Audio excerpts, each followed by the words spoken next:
Assalamualaikum warahmatullahi wabarakatuh. Alhamdulillahilladzi ja'ala syahrul Ramadan sayyidas syuhur wa anzala fihil Qur'an hudan linnasi wa bayyinatin minal huda wal furqan.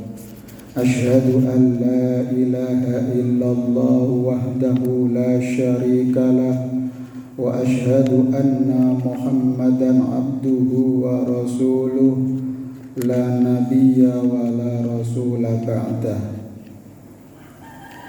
Qala Allah ta'ala bil Qur'anil Karim, a'udzu billahi minasy syaithanir rajim. Bismillahirrahmanirrahim. Wa idza sa'alaka 'ibadi 'anni fa inni qarib ujibu da'watad da'i idza da'ani falyastajibu li wal yu'minu bi la'allahum yarshudun. Shadaqal adzim wa sadaqa rasulil karim. Jamaah subuh rahimakumullah, tiada hentinya kita bernafas, tiada henti-hentinya kita memanjatkan puja dan puji syukur kehadirat Allah Subhanahu wa taala atas segala nikmat yang Allah anugerahkan kepada diri kita sekalian, sehingga kita bisa bertemu di bulan suci Ramadan ini. Sudah banyak berita yang mengabarkan si A telah mendahului kita. Pertanyaannya, kapan giliran kita? Pertanyaan yang mengerikan, bukan untuk menakut-nakuti, tapi adalah untuk melecut agar kita tidak lalai, agar kita tidak ingkar, agar kita istiqomah, agar kita komitmen sampai wala tamutunna illa wa antum muslimun. Janganlah kalian meninggal kecuali dalam keadaan beriman dan bertakwa kepada Allah. Ikhtiar yang selalu kita lakukan adalah kita berdoa, sebagaimana Allah Subhanahu wa taala berfirman dalam surat Al-Baqarah yang itu rangkaian dengan ayat-ayat tentang puasa. Apabila seorang hamba memohon kepada Allah, fastajab, Allah akan mengabulkan doa-doa kita. Manusia adalah makhluk yang paling lemah. Apapun posisinya, apapun keberadaannya, yang namanya makhluk tetap sebagai ciptaan. Dia tidak bisa menciptakan sesuatu kecuali atas ridho dari Allah Subhanahu wa taala. Memang manusia berbeda dengan makhluk yang lain karena diberikan akal, diberikan nafsu, tapi di sisi yang lain diberikan hati nurani yang selalu memancarkan suara ketuhanan, suara kebaikan yang terus terbetik di dalam hati kita. Maka jamaah rahimakumullah, tantangan dan hambatan di sekitar kita selalu datang, sampai kita melakukan kebaikan pun tetap yang namanya godaan itu selalu ada. Karena setan akan senantiasa menggelincirkan kita dari hati kecil yang paling dalam. Maka kita senantiasa untuk berlindung kepada Allah. A'udzu billahi minasyaitonir rajim. Kita senantiasa memohon perlindungan dari Allah supaya apa saja yang kita lakukan senantiasa dalam dalam jalan yang ditentukan oleh Allah Subhanahu wa taala. Jamaah rahimakumullah, Ramadan sebagai bulan permohonan atau bulan doa. Doa-doa kita senantiasa kita panjatkan. Doa-doa kita mendoakan kedua orang tua kita. Kita tidak ingat, kita ingat, selalu mengingat leluhur kita. bahwa keberadaan kita, kedatangan kita, kelahiran kita pasti ada lantarannya, yaitu orang tua kita. Maka orang tua kita senantiasa kita doakan. Sebagaimana dalam riwayat disebutkan, salah satu amal yang akan terus mengalir sepanjang peradaban yaitu doa dari anak yang soleh. Waladun solihun yad'u lahu, anak soleh yang senantiasa mendoakan kedua orang tuanya. Maka tidak ada pepatah mengatakan kacang tidak meninggalkan lanjaran ya. Iya. Artinya kita harus ingat leluhur kita dengan bertawasul mendoakan keduanya atau orang-orang yang telah menyebabkan kita hadir di sini. Doa kita panjatkan, Allahumma firli wali walidayya warhamhuma kama rabbayani shaghira. Ya Allah, ampunilah dosa kedua orang tua kita sebagaimana mereka telah mendidik kita dari kecil hingga saat ini, hingga kita mandiri. Setelah itu kita mendoakan juga, kalau doa yang umum adalah kita mendoakan semua orang kaum muslimin dan muslimat di mana saja agar mendapatkan ampunan Allah, mendapatkan maghfirah Allah, mendapat inayah Allah, mendapatkan keberkahan dari Allah. Apalagi kita yang sedang dalam keadaan yang sulit. Tidak sulit pun kita akan dapat kesulitan, karena pada hakikatnya manusia adalah makhluk penuh dengan masalah. Apa saja yang kita hadapi sebenarnya adalah problematika. Apa yang melekat pada diri kita, bila ada bagian-bagian tubuh yang sudah tidak nyaman, itu masalah.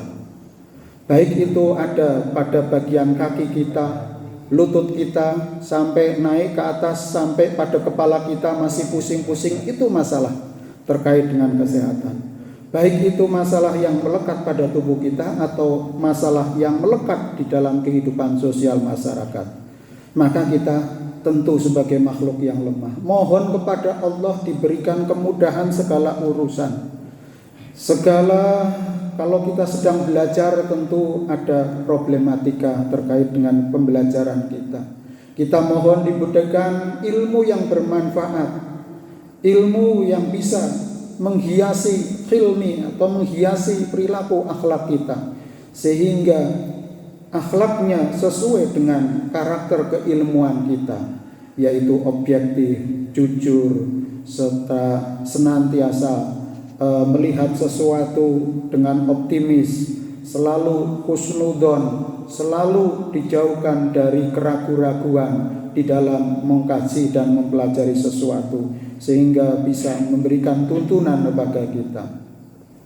Bagi kita yang sedang berjuang karirnya atau bisnisnya, sedang terseok-seok mendekatkan diri kepada Allah, memohon kepada Allah, karena Allah itu adalah tempat menggantungkan segala sesuatu. Allahus Somad.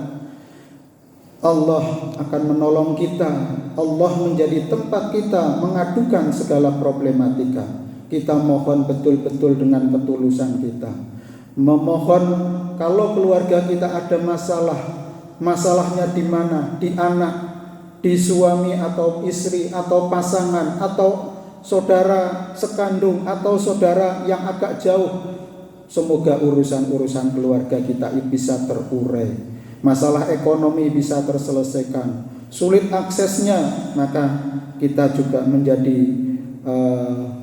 ladang bagi kita untuk introspeksi apa ada yang salah di antara kita. Biasanya terkait dengan penyakit.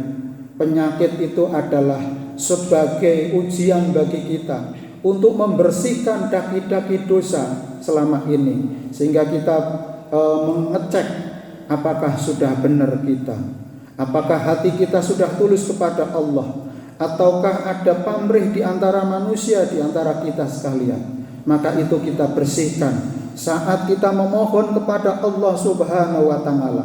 Jadi urusan dunia dan akhirat kita tumpahkan kepada Allah. Di Ramadan ini banyak waktu-waktu yang mempunyai nilai strategis sebagai tempat-tempat atau waktu-waktu yang makbul. Kalau kita di tanah air berbeda dengan kita di tanah suci. Di tanah suci semua sudut kota tanah suci itu menjadi tempat yang makbulah untuk doa-doa yang dipanjatkan. Apalagi di depan multazam, di mana Allah Subhanahu wa taala mengkaruniakan. Tapi tempat-tempat itu bisa kita konversi di tanah air, di masjid, di rumah, di mana saja, di perjalanan, ya kita selalu berdoa. Karena orang yang safar dalam perpergian, Allah akan mengabulkan doa-doanya. Bagi kita sekalian yang bekerja di tempat pekerjaan juga kita memohon, baik itu di sawah, di ladang, di pasar, di mana saja, apalagi di pasar. Kalau di pasar banyak orang yang bisa mudah sekali untuk berbuat curang. Dalam bisnis kecurangan itu sering terjadi. Maka Islam mengajarkan etika bisnis yang betul-betul karakternya adalah ketauhidan, kejujuran. Sehingga barang yang jelek tetap kelihatan jeleknya sehingga orang tidak tertipu. Barang yang baik tetap kualitasnya terlihat kebaikannya sehingga harganya standar atau harganya yang terbaik. Maka kita berlindung kepada Allah Subhanahu wa taala dari berbagai anasir-anasir negatif dalam usaha yang kita lakukan. Jamaah rahimakumullah, Ramadan sebagai tempat kita untuk berlindung kepada Allah, mengakui segala dosa-dosa kita yang telah lalu, sehingga mangkoma Ramadhana imanan wahtisaban ghufira lahu ma taqaddama min dzambik. Barang siapa yang berpuasa, barang siapa yang mendirikan sholat tarawih, sholat malam, sholat tahajud dengan imanan wahtisaban, dengan iman semata-mata mengharap ridho dari Allah Subhanahu wa taala, maka ghufira lahu ma taqaddama min dzambik. Allah akan mengampuni segala dosa kita yang telah lalu dan yang akan datang. Inilah malam Lailatul Qadar yang kita desain untuk kita perjuangkan sebagai goal yang tertinggi di dalam pelaksanaan bulan suci Ramadan ini.